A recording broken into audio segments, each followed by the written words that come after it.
et d'insécurité du moment, d'indiquer une économie, une économie à genoux, une société sous pression. Le Sénégal souffre des toits. Waouh. Bon, le quotidien des Sénégalaises et Sénégalais devenu un parcours d'obstacles. Rappelle tout simplement et tout bonnement Tribune quotidienne avant d'ajouter l'insécurité monte en flèche, alimentée par la crise économique. En d'autres termes, si on en croit Tribune quotidien, le journal du groupe des médias, en tout cas de noter également ce contexte explosif menace l'équilibre social du pays. En d'autres termes, ça ne va pas. Alors là, pas du tout.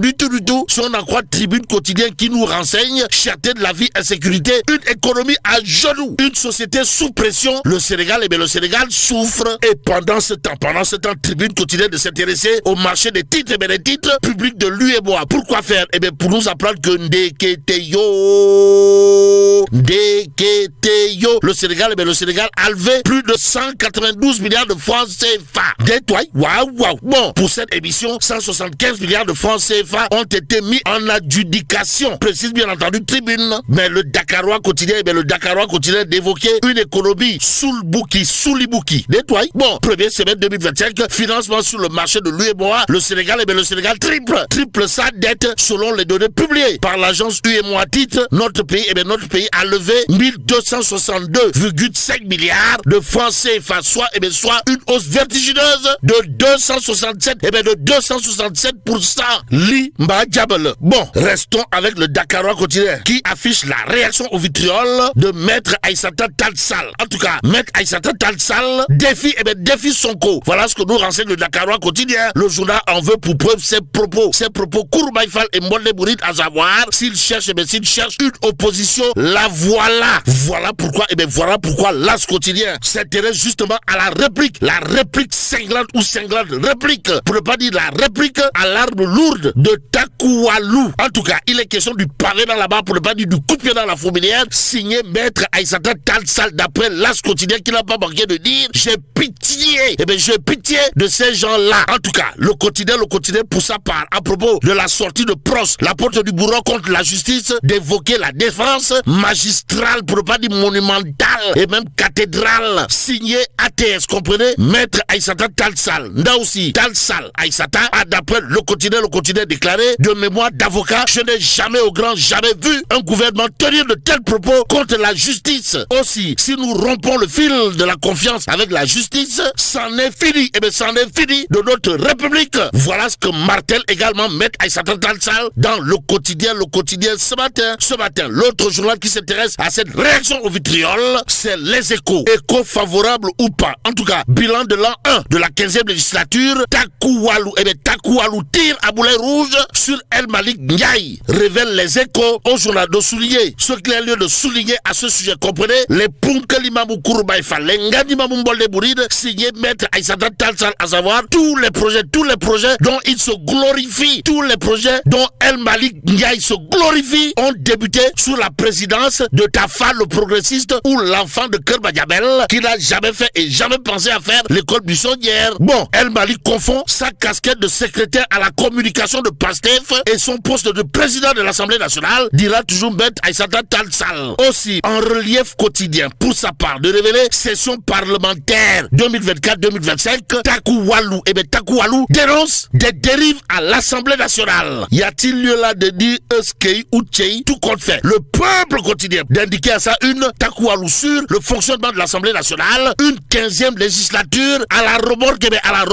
de l'exécutif. Mbadou. Bon, intéressons-nous au journal Les Échos qui reparle de l'audience demain entre le Premier ministre et l'institution judiciaire. En tout cas, les magistrats campent sur leur position, informe Les Échos. Le journal nous renseignait que Ndeketeyo, les magistrats restent à l'écoute de la hiérarchie qui devait se réunir hier. Aujourd'hui, la primature essaie de sauver la face en se focalisant sur la forme. Note tout simplement et tout bonnement Les Échos. Cependant, le quotidien, dans sa rubrique décodage, de relever un fait, à savoir la farce tragique du Premier ministre. Le Premier ministre, comprenez, Pros, la porte du Bourroc, qui est interpellé directement par Babacar Maïngaraf. Ngaraf du mouvement Neyler. D'après, bien entendu, Tribune Quotidien porte sur des graves accusations contre les magistrats. Et là, c'est le mouvement Neyler de Babacar Mbaye Ngaraf qui invite Ousmane Sonko à dévoiler leur nom ici et maintenant, c'est-à-dire Raking Tak Taf Taf et Johnny Johnny. Manam Ken que Ousmane Sonko dévoile leur nom. Voilà ce que veut le mouvement Neyler de Babacar Mbaye Ngaraf. Nous livre Tribune Quotidien, le journal d'indiquer que selon l'homme Ngaraf Babacar Mbaye du mouvement Neyler, les Sénégalais ont le droit de savoir la vérité sur ces graves accusations. Sonko a le devoir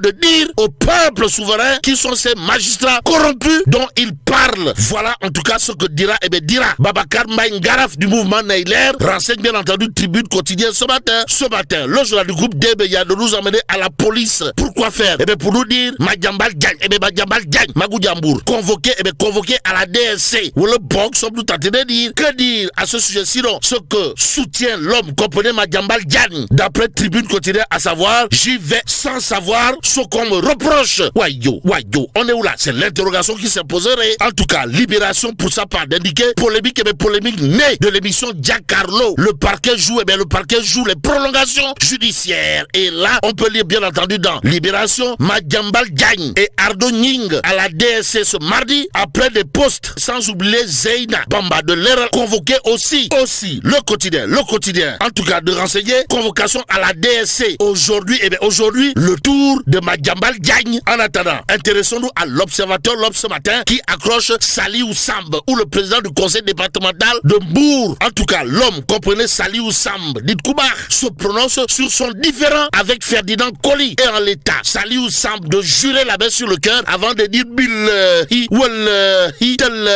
j'ai enduré 10 ans de mensonges, de regards suspicieux. Ndeysaan, sommes-nous tentés de dire? Que dire sinon ce qu'ajoutera Saliou Samb sur son différend avec Ferdinand Coly dans l'Observateur, à savoir, en réalité des réalités, la maison de Ferdinand Coly n'a jamais été saisie. Au contraire, il l'a vendue à notre insu. Nous, ses associés, dira clairement et nettement Saliou Samb dans l'Observateur. En d'autres termes, ceux qui ont accusé à tort Saliou Samb de Nyomanemeu, Astafourla, de Nyomanedal, si on en croit ses propos, à lire bien entendu dans l'Observateur, à savoir Coly, Mamadou Niang et moi, lors de la vente de ma villa aux Almadies. En tout cas, j'ai enduré 10 ans de mensonges, 10 ans de pachal foroch et de regards suspicieux. Voilà ce que dira clairement et nettement Saliou Samb à propos de son différend avec Ferdinand Coly. Et au finish, la justice a donné raison à Saliou Samb, précise bien entendu l'Observateur ce matin. Le journal du groupe Futur Média de parler de l'affaire Sophie Gladima. Pourquoi faire? Pour nous livrer les dessous d'un revirement inattendu. En tout cas, Sophie Gladima libre mais sous bracelet électronique. Voilà ce qu'elle est le retenir d'après l'Observateur. L'As quotidien de noter pour sa part fond force Covid, Sophie Gladima sous bracelet. Bon, restons avec l'As quotidien qui parle de rencontre Joe-Biden-Trump, histoire d'indiquer les dessous de la visite du président de la République du Sénégal aux USA. Bon, terminons avec l'évidence quotidien. Le journal de parler de scandale de scandale autour du chantier de l'ambassade du Sénégal à Bamako et à Nouakchott. De quoi s'agit-il?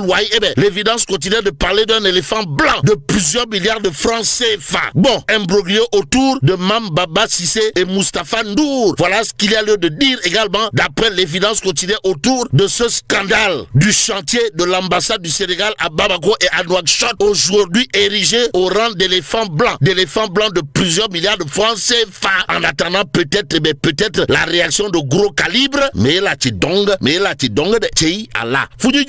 Bon, que Dieu préserve le Sénégal.